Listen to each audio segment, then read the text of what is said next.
Hi everyone, it's really good to be with you guys today. I hope you're all doing well. I hope you're having a good Sunday so far. My name is Jasmine. If you don't know me, I'm part of the 11 to 15s youth team. I'm going to be carrying on with our Matthew series today. So if you want to follow along, we are starting in Matthew 16 verse 13. And it says, "When Jesus came to the region of Caesarea Philippi," I don't know if I say that right, he asked his disciples, "Who do people say the Son of Man is?" They replied, "Some say John the Baptist, others say Elijah, and still others, Jeremiah or one of the prophets." "But what about you?" he asked. "Who do you say I am?" And this is Jesus saying this to Peter. And he says, Simon Peter answered, "You are the Messiah, the Son of the living God." Jesus replied, "Blessed are you, Simon, son of Jonah, for this was not revealed to you by the flesh and blood, but by my Father in heaven. And I tell you that you are Peter, and on this rock I will build my church, and the gates of Hades will not overcome it. I will give you the keys of the kingdom of heaven. Whatever you bind on earth will be bound in heaven, and whatever you lose on earth will be lost in heaven." And then he ordered his disciples not to tell anyone that he was the Messiah.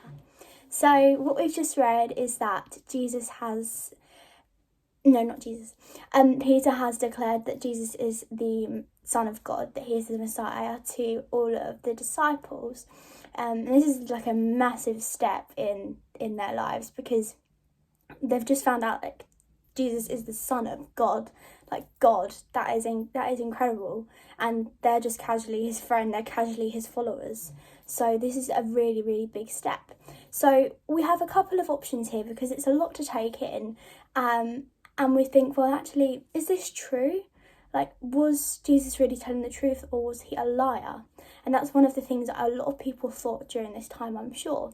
2,000 years ago, being told that someone is the Son of God, living amongst you in your town, in your neighbouring cities, that's pretty incredible.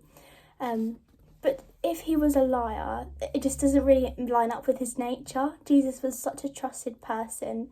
He would always lead people to tell the truth, be honest. And we also all know the way that Jesus died, that he was put on that cross and he had nails through his hands and his feet, and he took the place of a thief on the cross. Why would you do that to prove a point almost? Why would you be murdered to do that? It's just incredible. Why would you kiss your life goodbye? So that's definitely one of the things. And also something else is that we read in the Bible a little bit earlier in Jesus' life that he began preaching. People would come and listen to him at a very young age, and Mary would also find him just in places of meeting, talking to people, and people would listen to him. And he was incredibly wise from such a young age, and always would talk about God, which is incredible. The second point that we come to is, was Jesus a lunatic? But it doesn't really match with his qualities again. He was incredibly wise, as we've just covered. He was incredibly trusted as well. And he was such a compassionate and forgiving person. And lunatics don't really tend to be very compassionate, and they don't really tend to be very forgiving either. He was just such a forgiving, all-powerful king. And he even forgave his murderers. Like, who forgives someone who kills you? That's incredible. So I always say incredible. But it really is. It's amazing. And Jesus was always in the right place at the right time. He would heal people. I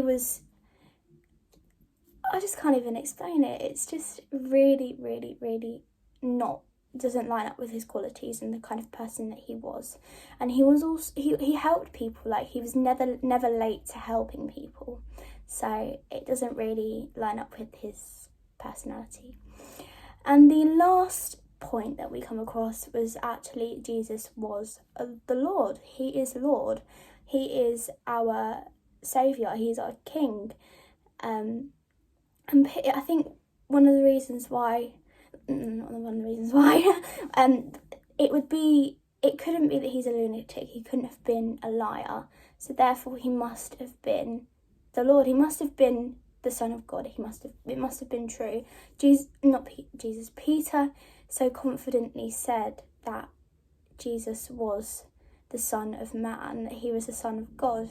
And he so confidently said it without being revealed to this by him, but instead by God, which is amazing. And I think one of the really, really incredible things about our entire faith, about believing in God, is that he gives us a choice to believe that he is God, that he sent the Son, Jesus, to die for us because he loved us so much. And I think one of the things to definitely think about as well is that your parents may be Christian, but you haven't really experienced that relationship with Jesus, with God yet. It's such an important thing, and it's probably one of the most important things that you'll do in your life.